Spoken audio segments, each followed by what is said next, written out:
In this video, we're going to look at the classic finding of 7 plus or minus 2. Many people have heard of this number, or this range of numbers, 7 plus or minus 2, but few people know the details behind it. So in this video, we're going to talk about that in a little bit of detail.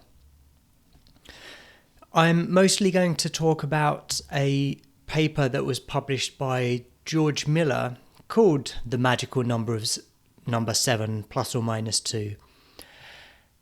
This paper reports some experiments done by a variety of people, which are essentially psychophysical experiments on absolute judgment. And as a quick recap, let's just think about what that means. So, psychophysics is the study linking the external world and your internal perceptions. Now, I can't run an experiment and directly observe what your internal perceptions are, but what I can do is I can ask you what your internal perceptions are. And so what we actually look at is the relationship between a stimulus that you're provided with in an experiment and what we infer your internal perception to be as measured by a response that you make. Okay, so that's the psychophysics part. What about the absolute judgment part? Well, this is where you're presented with stimuli and you're asked to make a judgment about it, but you have no explicit standard of comparison.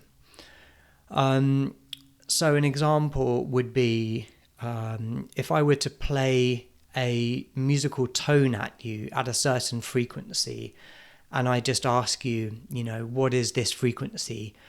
That would be an example of an absolute judgment.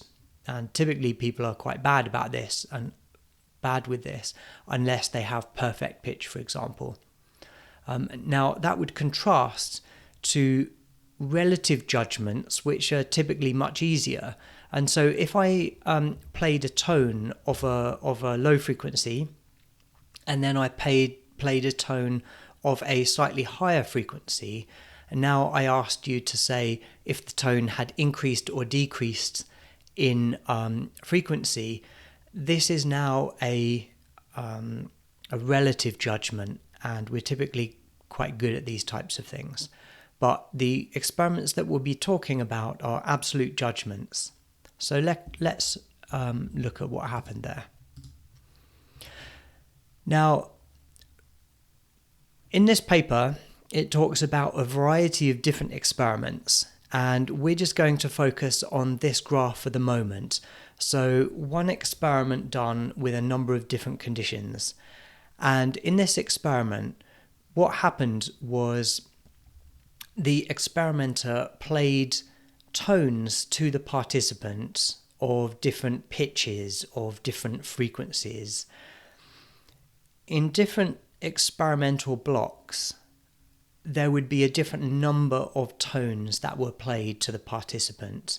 And these ranged, I believe, from 2 tones to 14 tones.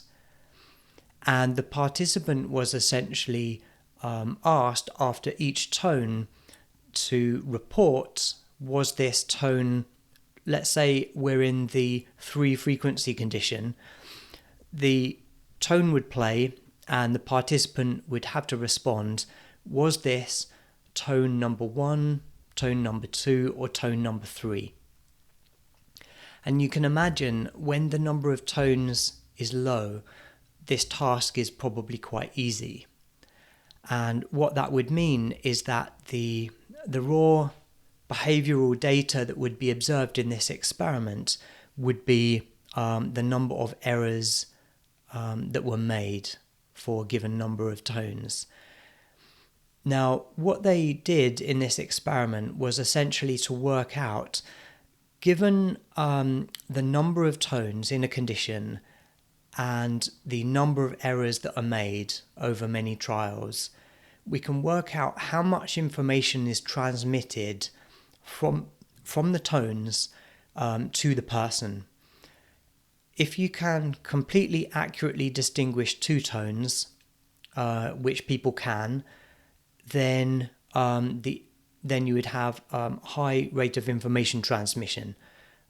So what we can see on this graph actually is that when there were two tones, what you can see is that one bit of information is transmitted to the participant.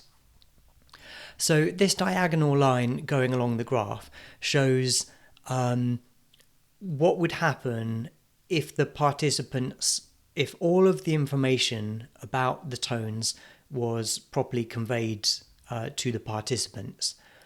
But what we can see is that as the number of tones increased, people started off being able to make these judgments. They were able to accurately label whether the tone was, the first, second, third, or fourth, and so on.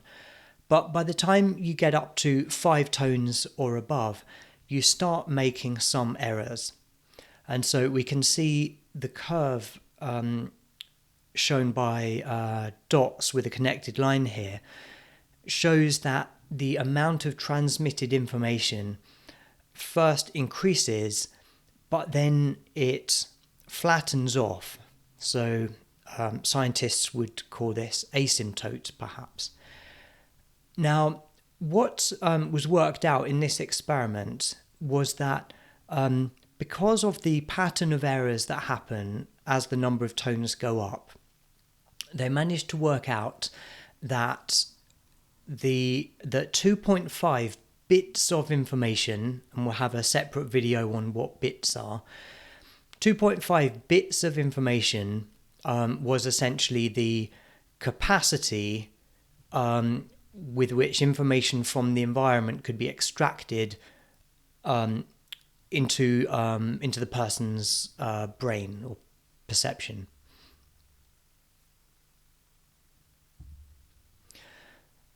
So I'm going to quote directly from the paper here. So now we have the number 2.5 bits. What does it mean? First, note that 2.5 bits corresponds to about 6 equally likely alternatives. The result means that we cannot pick more than 6 different pitches that the listener will never confuse. So we're talking about 7 plus minus 2. In this particular experiment, the number that was come up with for distinguishing pitches was 6. So they continue, or stated slightly differently, no matter how many alternative tones we ask them to judge, the best we can expect them to do is to assign them to about 6 different classes without error. Okay, so that was looking at pitches.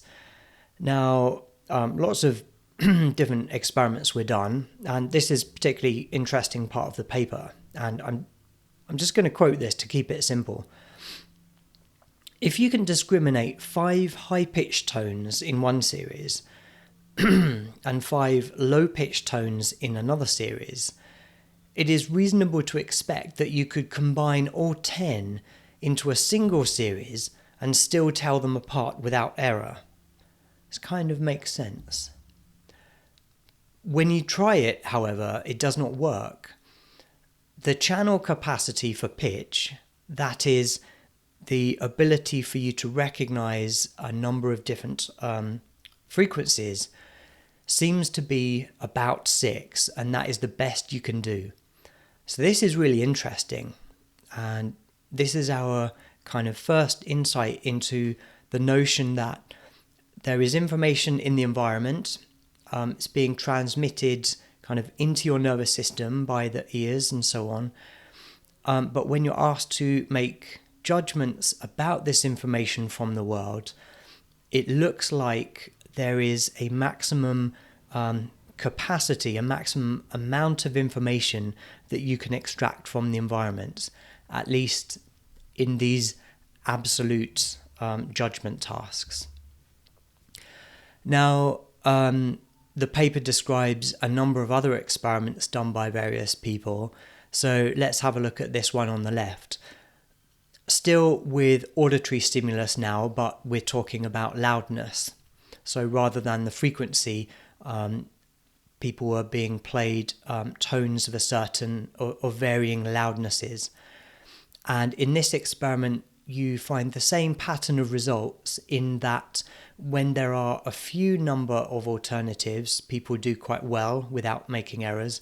But as the number of volumes, the number of loudnesses goes up, you start making errors. So we have a slightly different figure here. It's roughly the same, and they work out that the channel capacity is about 2.3 bits of information. They found that during doing visual experiments now, and if you're particularly interested, you can go and have a look at the paper and follow up the references to look at how they did this. But what they found was that the channel capacity, the amount of information that could be transmitted, seemed to be much higher when experiments were done with visual position. So maybe this is telling you something a bit about the differences between senses, perhaps. So overall, though, what people found is that there seems to be a capacity of roughly 2.5 bits. Now, that equates, and we'll go through in a different video, in fact, there's another slide in a moment, 2.5 bits equates to 7 plus or 2 items, remembered correctly. And this was really interesting because it wasn't just true for one experiment. It held true for lots of different types of experiments. So we've got these absolute judgment tasks, not just of sound, but also of saline concentrations, for example, and visual information. So they did points on a line. So one of the take-home messages here is that it seems that there is quite a severe bottleneck or limitation in how much information can be extracted from the world. But I would caveat and say, we have just looked at absolute judgment tasks. So this is a bit of an optional extra slide which you can feel free to skip, but we can draw down this table here and we can basically say we can look at the channel capacity in bits. So I've just written 1, 2, 3, 4, and we can calculate the discriminative capacity. And what this means is, like I've been referring to, it's the number of different stimuli that you can distinguish between. And so if we look at this table and think that the channel capacity is roughly 2.5 bits, this then equates to the classic 7 plus or minus 2 finding. So let's conclude. These experiments were interesting. They kind of allowed you to view perception as a process of information transmission from the world to the environment. And so notions of information transmission were coming to the fore. They kind of filtered through from the developments in computing and were applied in experimental psychology. It's also kind of important to say that we often just talk about information, but we can be much more specific about this. And so information here is measured in terms of bits. We've talked already about how these findings show that these studies basically suggest that there is this limited capacity, a limited bandwidth of information that can essentially get through from the environment into your brain. And this notion of a limited capacity really was influential. It drove lots of ideas relating to attention and perception, but also about chunking, which is essentially, okay, well, how are we going to represent the world? Maybe if I can take lots of complicated information like digits in a phone number, and I can chunk these up into, let's say, pairs or triples of numbers, maybe I can actually remember more things. So maybe I can remember 7 plus or minus 2 pairs of numbers, perhaps. So as cognitive psychology developed, this notion of information processing became kind of increasingly important. And so hopefully this gives you a bit more insight, not only into the classic 7 plus minus 2 finding, but also into the notions of information transmission, information bottlenecks, and so on.